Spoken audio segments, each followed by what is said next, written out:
Marc Rougier, bonjour. Alors, on va commencer par évoquer votre parcours rapidement, parce que ça va nous éclairer un peu sur Bonjour. votre... C'est vraiment un endroit magnifique, hein. Vous avez fait vraiment un super job. Je vous attendais dehors au soleil, là, en plus j'ai rencontré Catherine Destivelle, qui est une héroïne qui, elle, sait ce que c'est que du risque. C'est cette personne qui grimpe à main nue à Chamonix, là, dans des altitudes incroyables. C'est pas le sujet. Oui, moi je suis arrivé au Canada à 22 ans, un petit peu par hasard ou un petit peu par chance. Oui, j'ai eu un accident de moto, donc j'ai eu cette chance. Je suis arrivé là-bas, j'étais étudiant, je n'avais aucune autre ambition en fait que de découvrir un petit bout de monde. Moi, mon rêve, c'était de voyager. Mais là-bas, j'ai fait une rencontre totalement déterminante qui a changé ma vie. J'ai rencontré des entrepreneurs. Alors moi, je venais de France à l'époque et pour être entrepreneur, je pensais qu'il fallait être soit fils d'entrepreneur, soit fou allié, soit peut-être super-héros, mais ça me paraissait totalement inaccessible. Et j'ai découvert là-bas qu'être entrepreneur, en fait, c'est naturel. En fait, pour être entrepreneur, il faut trois choses. Il faut une idée, il faut une envie, et il faut un petit peu de détermination. Ça m'a totalement fasciné. J'ai décidé de rejoindre cette guilde mystérieuse et fascinante. J'ai laissé tomber l'université et j'ai monté ma première boîte au Canada. Alors ça n'a pas été le succès commercial ou capitalistique dont le siècle se souviendra, mais c'était une expérience totalement unique et surtout ça m'a inoculé ce virus de la création avec lequel je vis depuis. Donc ensuite j'ai rejoint Thales, groupe grâce auquel j'ai pu enfin voyager et travailler dans une douzaine de pays, rencontrer des entrepreneurs de styles, de cultures et d'environnements totalement différents. Mais le virus m'a rattrapé.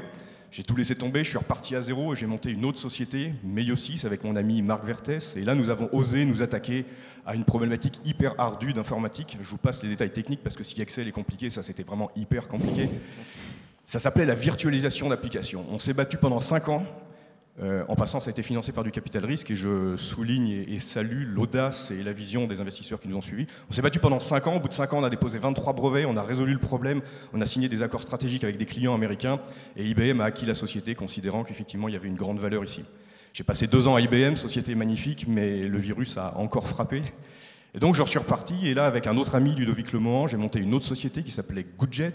Là, ce que nous avons osé faire, c'est nous attaquer à la convergence web mobile. Nous avons créé le premier média social pur mobile. Alors ce qu'on faisait, c'est qu'on proposait aux gens d'accéder à l'Internet à partir de leur téléphone via des petites applications, vous savez, des choses qu'on appelle des widgets. C'était bien avant l'iPhone, c'était bien avant Android, c'était avant même l'existence de forfaits illimités de la part des opérateurs mobiles. En d'autres termes, c'était bien avant Free, on n'avait pas encore Free, mais on avait déjà tout compris. On a lancé Goodjet, ça s'est bien passé, très belle croissance d'audience, mais malheureusement, un autre entrepreneur, également audacieux, mais immensément plus talentueux et plus puissant, a osé s'attaquer à notre sujet. Il s'appelait Steve Jobs. Son idée, pour répondre à la question, c'était l'iPhone. On était très fiers parce qu'on pensait avoir eu une bonne idée, mais ça a plus ou moins sonné le glas de l'ambition de Goodjet. Bon, on n'a pas baissé les bras, c'est pas grave, on s'est relancé. Et donc avec mon autre associé, Guillaume de Cugis, on a relancé encore un autre projet qui s'appelle Scoopit. Scoopit, c'est une plateforme de publication par curation. Donc ça attaque encore les médias sociaux. Cette fois-ci, ce à quoi on ose s'attaquer, c'est l'organisation du web. C'est le terrain de jeu, ou plutôt le champ de bataille sur lequel Google et Facebook s'affrontent. L'organisation du web est ce qu'on appelle aujourd'hui l'économie de l'attention. Et là, tu viens de dire un mot, curation. Est-ce que tu peux nous expliquer un peu ce que c'est ? Moi, je pense que tout le monde connaît la curation. Dans la curation, c'est une grosse évolution du web. C'est un mot d'origine anglaise. Quand on parle de curation dans le web, on parle de museum curator. C'est le commissaire d'exposition, la personne qui sélectionne les meilleures pièces, qui les met en œuvre et qui les expose. Mais les Anglais eux-mêmes, ils ont eu ce mot de Guillaume le Conquérant, que eux appellent Guillaume le Bâtard. Curation, en fait, c'est un mot français qui veut dire soigner et prendre soin. Donc la curation, c'est quoi ? C'est tout simplement la sélection, l'édition et le partage de contenus existants. Moi, je dis prendre soin du contenu d'autrui. Concrètement, Scoopit, ça ressemble à quoi ? Alors Scoopit, c'est une plateforme de publication, donc ça aide les gens à s'exprimer sur le web. Ça ressemble un petit peu à ce que sera la prochaine génération de blogs ou la prochaine génération des médias. On propose à tout un chacun, tant individu qu'entreprise par ailleurs, de trouver sa voix sur le web et de se faire le passeur, l'éditeur en chef de magazines qui va faire en collectant les meilleurs contenus sur des sujets de passion, des sujets de prédilection, des sujets d'expertise. En fait, ça aide les gens à s'exprimer, à se faire connaître et reconnaître sur le web, et en particulier le web dit social 2.0, où on sait que c'est un immense brouhaha et c'est assez difficile de se faire entendre. Ça veut dire qu'aujourd'hui, sans créer de contenu, on peut devenir notre propre rédacteur en chef sur une thématique donnée.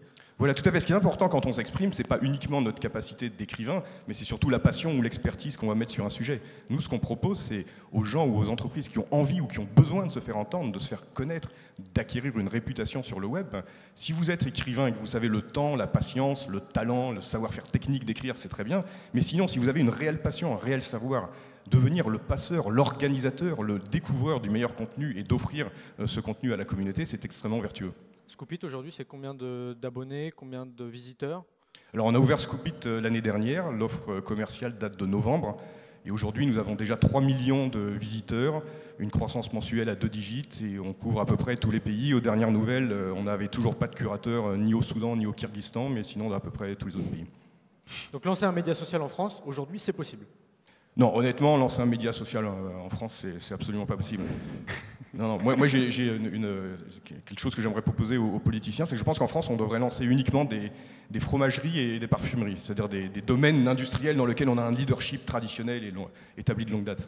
Et puis on devrait acheter toutes nos voitures en Allemagne et laisser les Chinois s'occuper de l'avenir de cleantech, et bien avant, laisser les Américains définir le web. Mais bien évidemment que c'est possible. Moi, je pense que la plus grande question, c'est pas de savoir si c'est possible. La première question, c'est de savoir est-ce qu'il est possible de ne pas lancer de médias sociaux en France. Moi, je pense que l'avenir est fait d'inconnus, c'est même sa meilleure définition. Que se lancer un média social, se lancer dans le numérique, se lancer dans le web, c'est très difficile car il y a une concurrence mondiale et en particulier un leadership américain qui nous écrase depuis des années.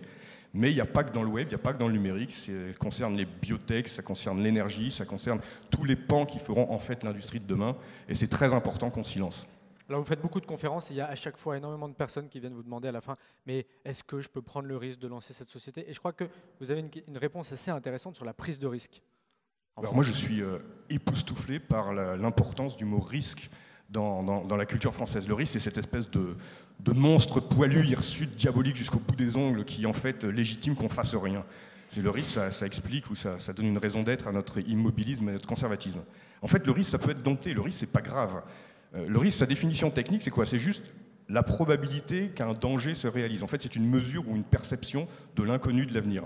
Moi, je pense que c'est pas grave du tout. Et d'ailleurs, le risque fait partie du quotidien de tous les entrepreneurs. J'aimerais que ça fasse partie du quotidien de tous les Français. Je voudrais juste dire comment je caractérise les entrepreneurs en fonction de la façon dont ils adressent le risque, en fonction de leur réaction face au risque. Il y a 3 types de réactions face au risque quand on est entrepreneur. Et j'espère que ça peut être généralisé. La première, c'est d'être raisonnable. On accepte le risque, on y fait face, on le gère. La deuxième, c'est d'être aventurier. C'est-à-dire qu'en fait, le risque, c'est excitant. On aime se réaliser face aux défis. Et c'est ça qu'il faut bien comprendre, c'est que c'est un moteur de vie, c'est un stimulant, le risque. Il y a une 3e catégorie d'entrepreneurs que je voudrais saluer ici. Je ne sais pas si Gilles est ici, mais je pense qu'il en fait un petit peu partie. C'est ceux que j'appelle les visionnaires ou les rêveurs. Ceux, en fait, qui, face à une inconnue, ne réfléchissent pas en termes de risque, mais en termes d'opportunité. C'est un mot qui devrait être beaucoup plus important que risque. Alors, c'est les gens, vous les connaissez, ils viennent vous voir de temps en temps avec une idée un petit peu farfelue ou un plan qui vous paraît totalement abracadabrant, ils vous l'exposent, vous l'analysez, et là vous êtes un petit peu gêné et un petit peu honnête, vous leur dites « ouais, ton idée est super sympa, mais pour être honnête, il y a quand même 80% de risque que ça échoue ».